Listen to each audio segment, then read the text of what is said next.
Hello, everyone.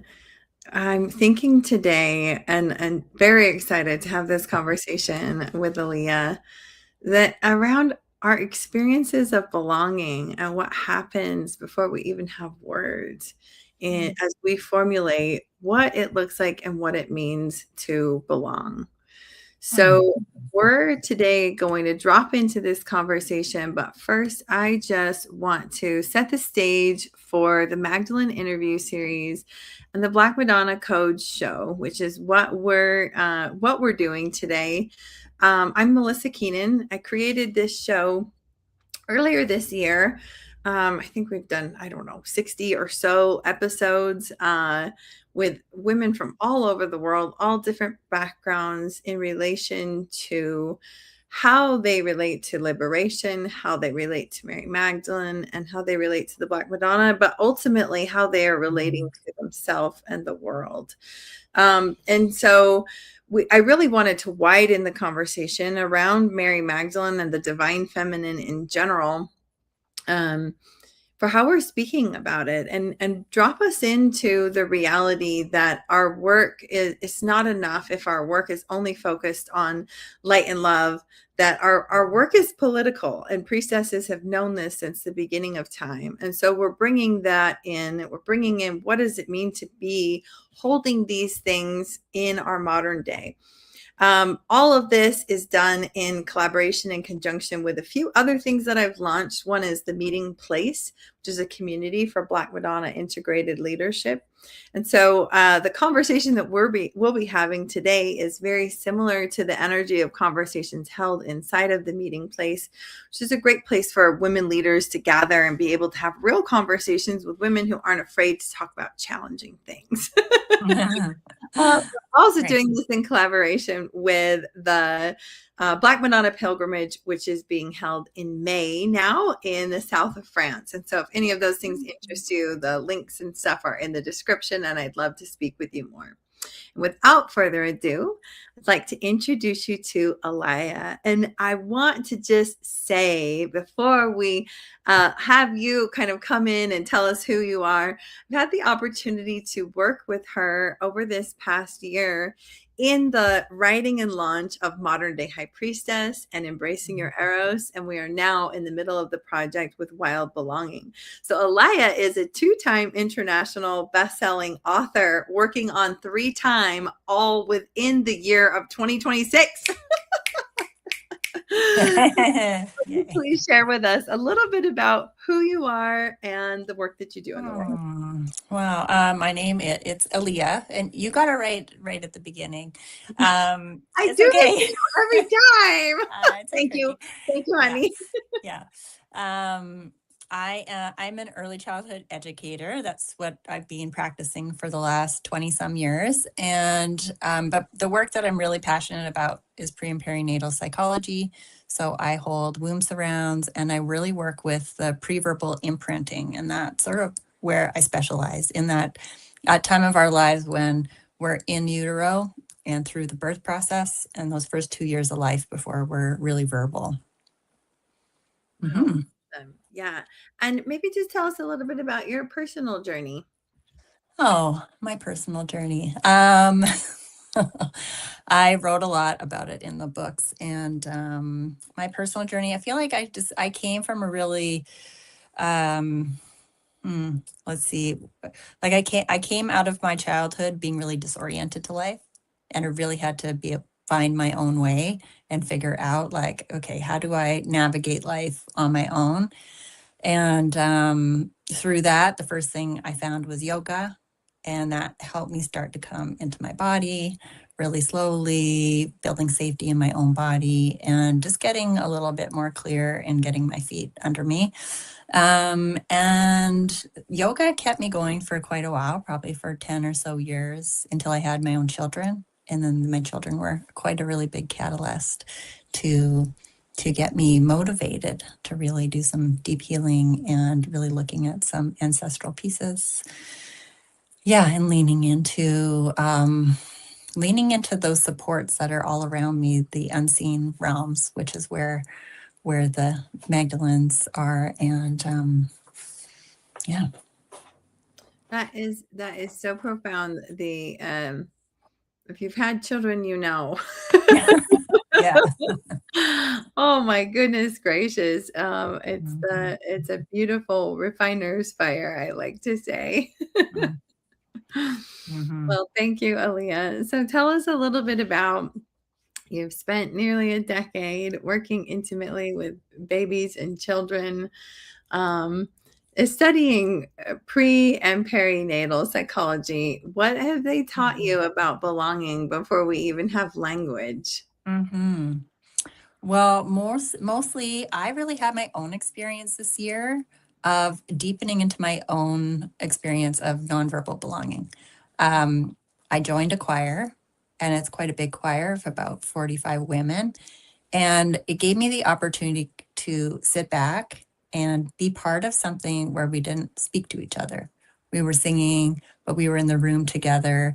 And just the eye gazes, like looking across the room and the smiles. And slowly over time, I was really only 3 or 4 months. And then I started developing this sense of like, wow, I belong here.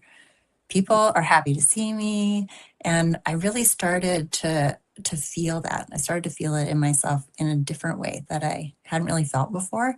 And it's just something I really work with my educators. So I own a daycare, and I worked in it and be running it for over 10 years. And something I really talk to the educators about is how important just the eye contact is. Even if we're busy doing other things, there's an island in the kitchen and we can stand behind there and cut up the fruit and the vegetables and prepare for snack. And then we need to have our eyes available to just catch them doing something right, or catch them in a opportunity to connect with them in their sense of wonder, right? So oftentimes these little ones, they're discovering life and they're discovering all these new things, and all they really need is our eyes and just that recognition. Yeah, I saw that. And being included in the room, it's is really a very beautiful thing. Yeah, Hmm. yeah, it's so interesting, the work that I've been doing this year with Mary Magdalene, kind of dropped me into these relationships with exile, with liberation, and with belonging, because these are the things that she navigated um, so deeply. And this conversation around belonging is so important. I think we don't give it enough attention. Hmm. It's like whether or not we're acknowledging it, it's still driving us as a motivating force, and sometimes driving us into things that are not good for us, and hopefully eventually driving us into things that are good for us. So I find that really interesting that when you have a space like a choir and all that's expected is that you show up and sing. Yeah. Like there's no other requirements. It's like how beautiful to get to experience belonging in that way and recognize that it doesn't take that much.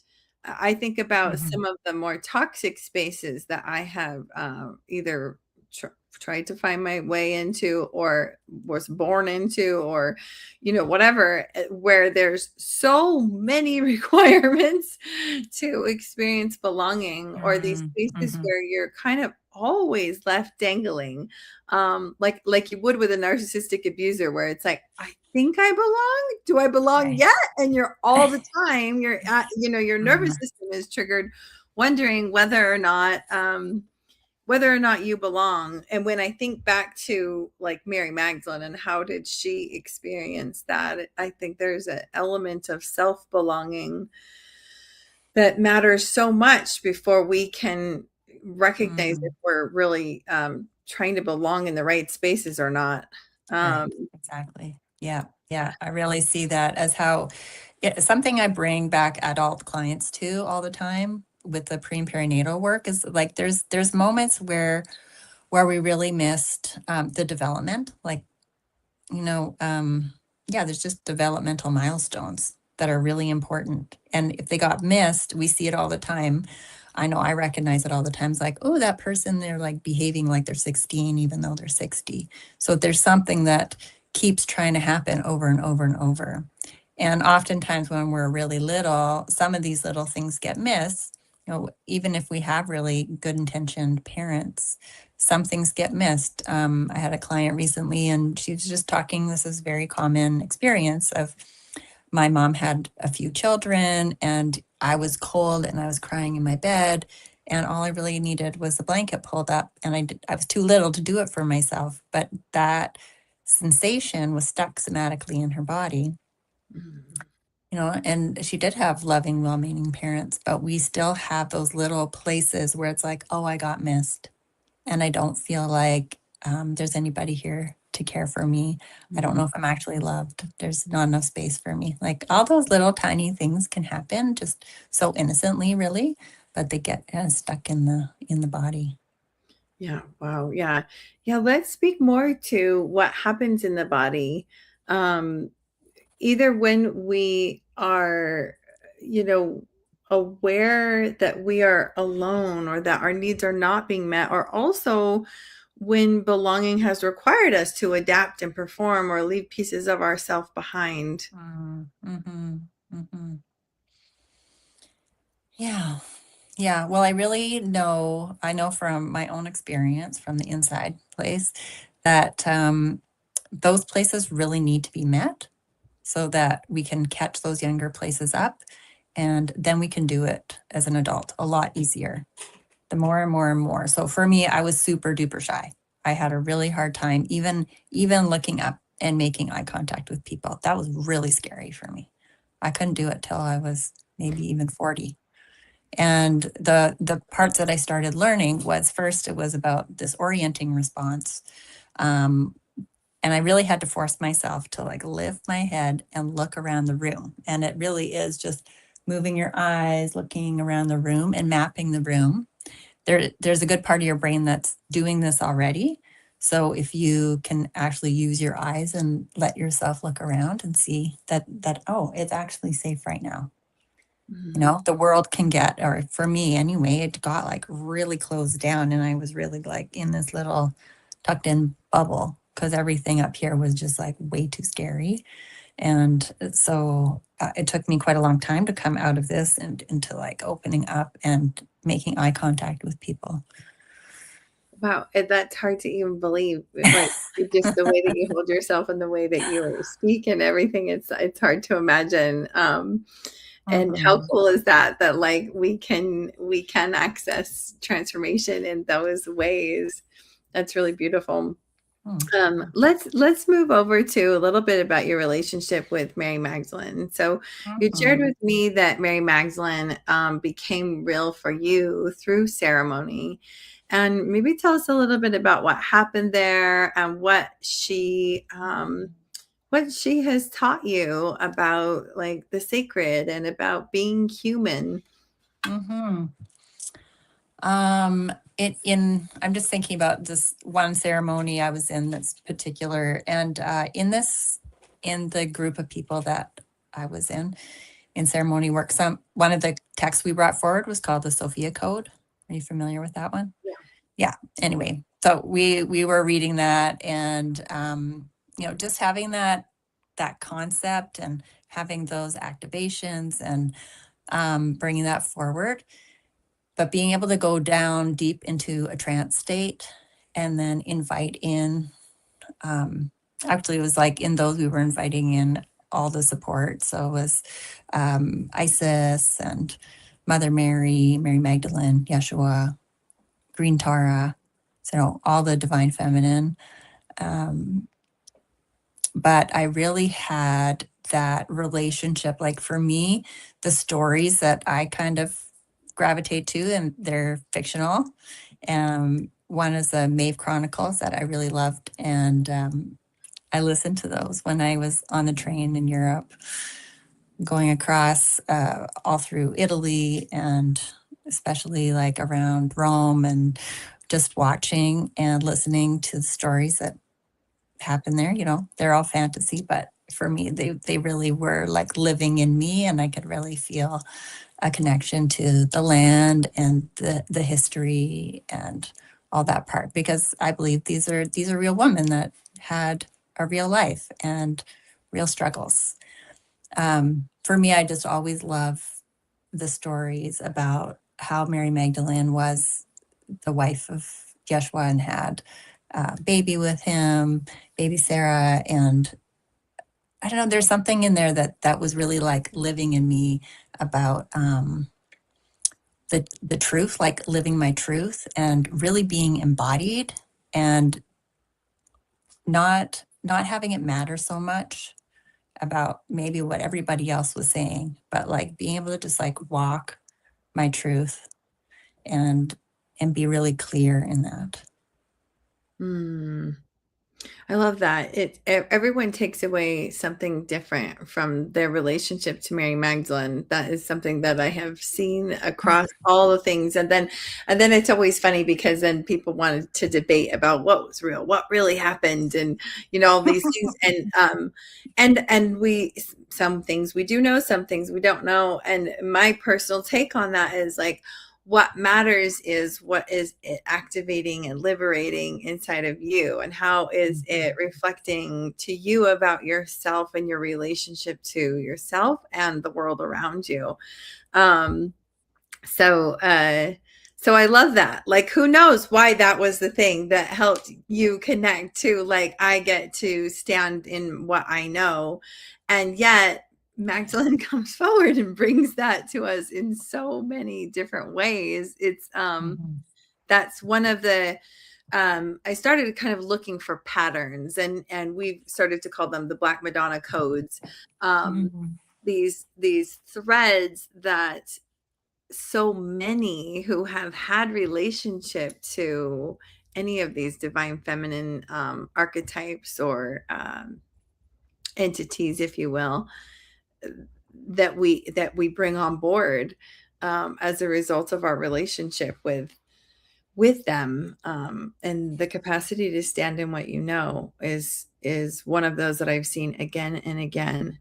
Mhm. um, I Mhm. loved some of the things that you shared with me about distinguishing between being transformed by a medicine and claiming the lineage that carried it. Mhm. Mhm. Um, Mhm. and I have found a lot of women come into relationship to these divine feminine figures through the Sophia codes. And I'm so glad that that exists and that it has awoken these inner elements in women. I have personally have not read it.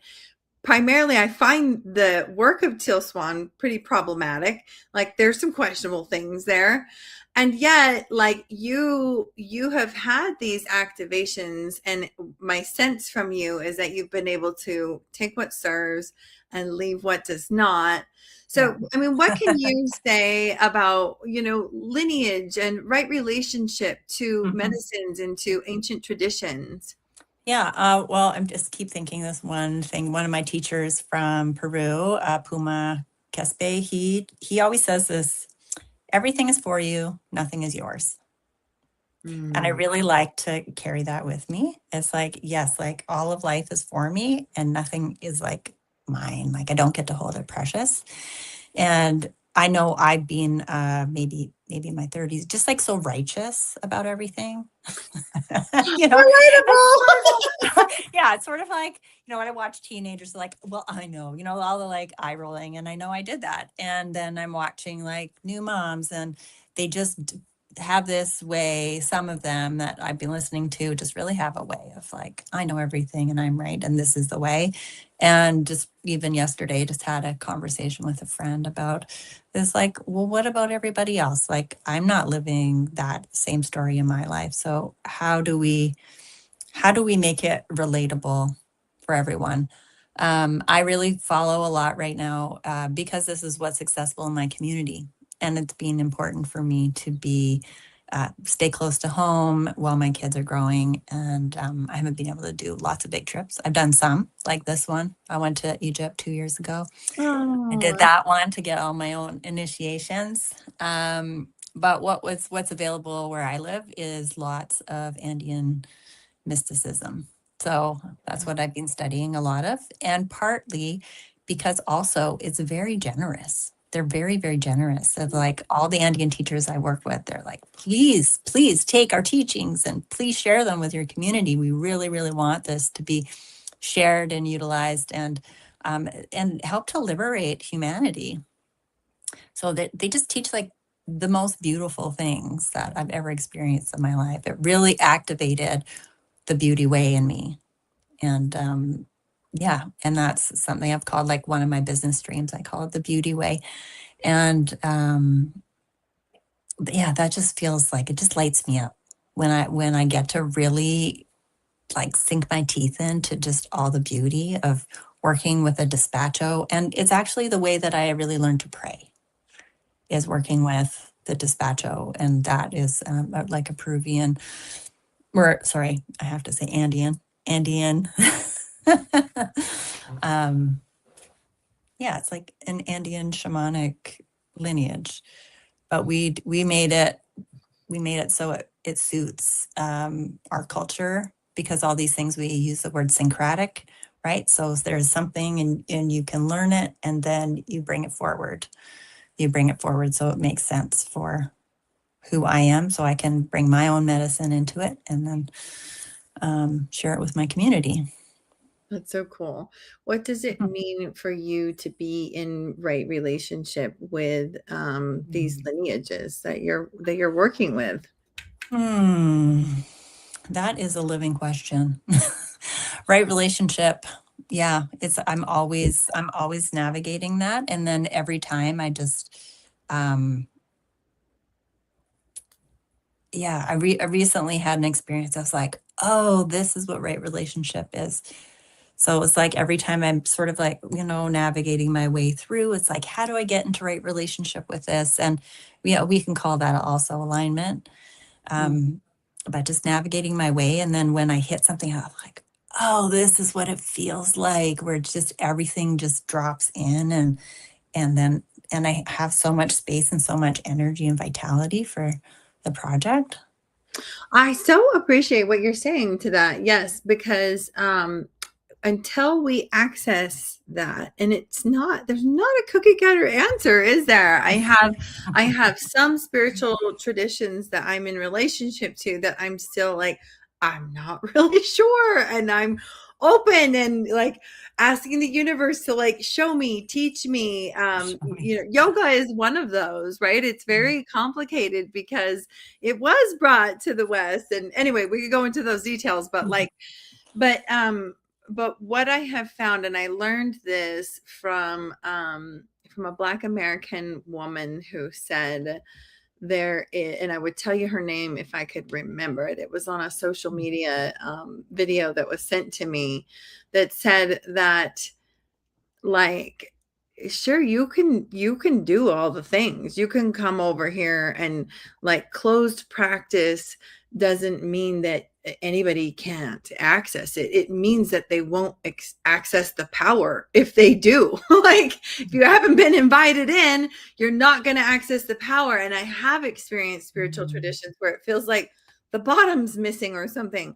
Like, you feel like, oh, I'm inspired and like this is bringing healing, and then somehow it's not rooted. And what a gift that is, if we're paying enough attention, that then we can ask deeper questions. So I often think about just the peoples, and I know very little about Andean peoples or culture or the things that they've endured to be able to continue to hold these practices. I know a lot of times it has meant like deep seclusion in the wilderness and trying to just keep everyone out as long as possible, which Yeah. means a lot of times not advancing with society, not feeling like you belong maybe necessarily, and not having access to resources that you may like need and things like that. But thinking about the people that have carried this medicine, and so I just so appreciate that it's always just an open conversation that Mhm. doesn't need to be scary, but it does require something from us, doesn't it? It sure does. Yeah, yeah. And it's like for me, it's always comes back to devotion. It's like, oh, where can I really lay into my devotion? So I've had a really strong devotion my whole life, and um, and I was scared for a long time. I was scared of prayer, and then when I met this practice, the despacho practice, which I don't know if you're familiar with that at all. No, not at But all. no, it's so beautiful. It involves a lot of flowers, and we do like it's kind of like a mandala. So in when I was in Peru, what we did, we laid out like basically gift wrapping paper, and then we had all these beautiful offerings, and then we take each offering and you blow your prayers into it. So you just use your breath because your breath carries the prayer. You blow into it, and then you create just this most beautiful mandala. There's flowers and lots of seeds and glitter and little cookies, so you can pray for your pets and your family. And often we use raisins to just represent like the ancestors and all their wrinkly cheeks. And there's all these things. So I lay out just this beautiful. People love it too because they're like, oh, I feel like I'm in kindergarten again, and I get to be creative. So it's like just such a creative way to pray.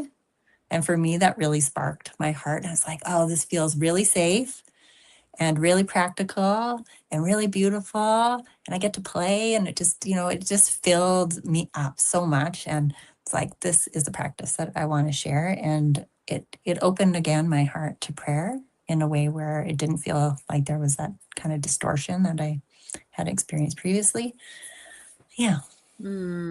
Yeah, it's beautiful, and the reason why we bring up these conversations around lineage and spiritual tradition and stuff is, we know that Mary Magdalene lived at a cultural crossroads and a spiritual crossroads.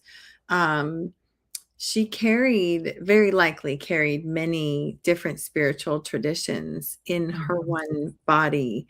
She was in relationship to a lot of traditions and eventually was called upon to go all the way over to France and bring what she knew in a way that, felt in aligned for her.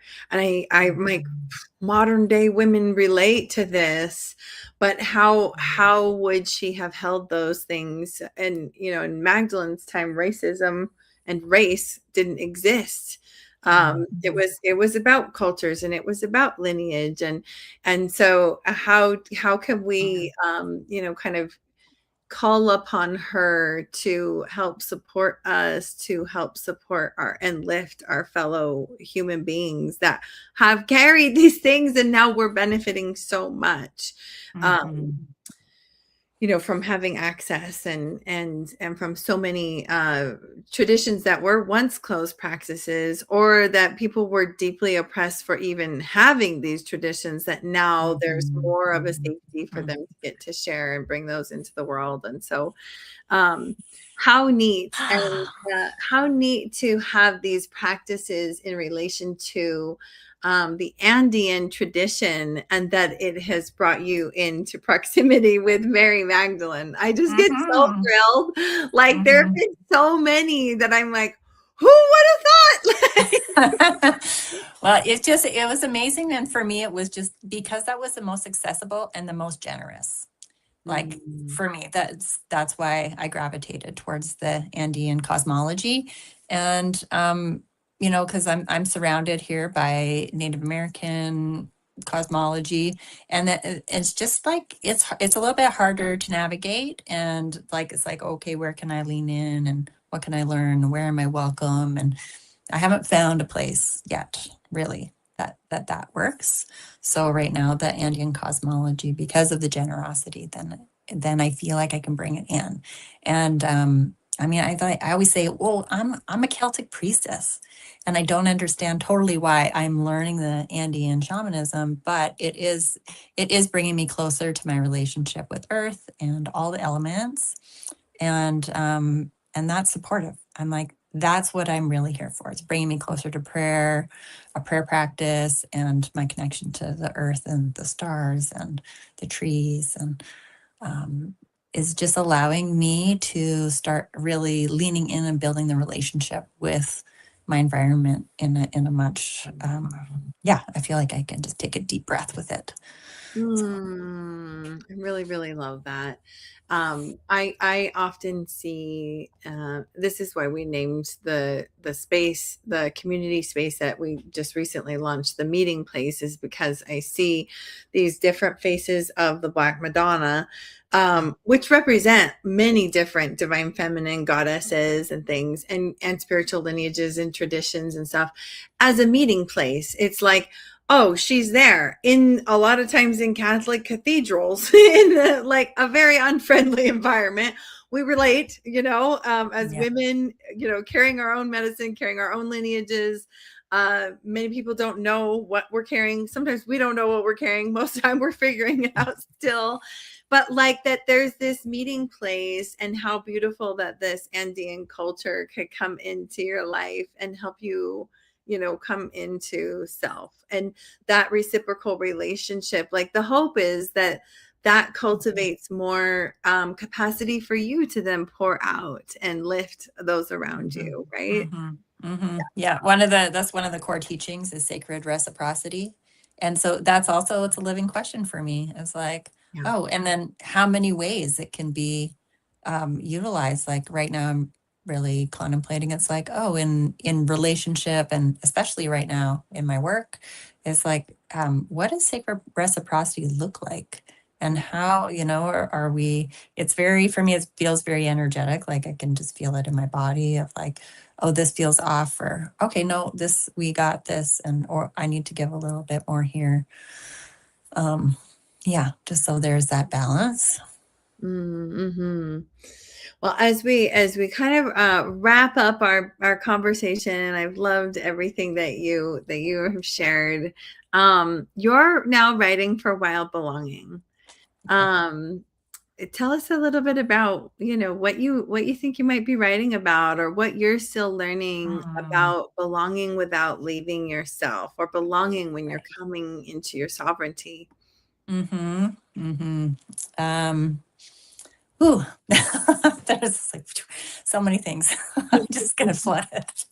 Uh, yeah, yeah. It's like I've had such a long journey, but it's something we talked about a bit earlier today too. Is these places where, just like coming into, am I in right relationship? So it's like I've walked down many roads and be like, is this the path? Is this the path? And just keep looking for what's the right path for me. And eventually I get to a place where the path, just like I realize, I'm like, I just got to step just a little bit this way. And then, oh, now I'm on the right path. It's just like taking one little step over. I'm like, this path can't hold me in what I need right now. And then I'm just going to take one little step to the right. And it's a very similar path, like we're adjacent, but it's taken me like, wow, this, now I'm on a path headed more towards my dreams and with more support and way more in alignment with what I've been feeling and dreaming about for such a long time. Yeah. I really love that. Yeah, so often this journey of leaving things that don't serve us can feel like, yeah, like wandering through a labyrinth. Yeah. um, and yeah, so often it is just a teensy little adjustment, and we find ourselves right where we're needed to be. I love that. Mhm. Where can people connect more deeply with you? And, if you want to speak any more to like invitations or offerings or things that you are doing right now. Yeah, right now I'm moving my practice into somatic coaching, or it's like what I call it, relational somatic, especially parent coaching, because that's sort of my specialty, is like how we work with what's coming up for us as we walk the path of parenting. So it's not, I don't have a bunch of tricks and tools about how to do it. It's more about, it's like, what are we meeting in ourselves as our child is uh, growing and moving, because I really believe that we have, as your child's like one or two, that place in us that was one or two, and those needs that didn't get met, oh, they're showing up really strong. And So my offer is really to work with change makers and cycle breakers through the parenting journey. That's what I'm passionate about right now. And then I will be offering starting in the fall womb surround ceremonies, and you can look on my website, and I have a lot of information there, and it is my name here, aliyahhamilton.com. And so, yeah, that has some more information about what I'm offering currently. Perfect. Amazing. We've got all of that linked in the description as well. So you can find the Okay, link there. And great. so grateful for you. Grateful for this time that we've been able to spend together, and super excited about Yeah, the upcoming book launch and all the things.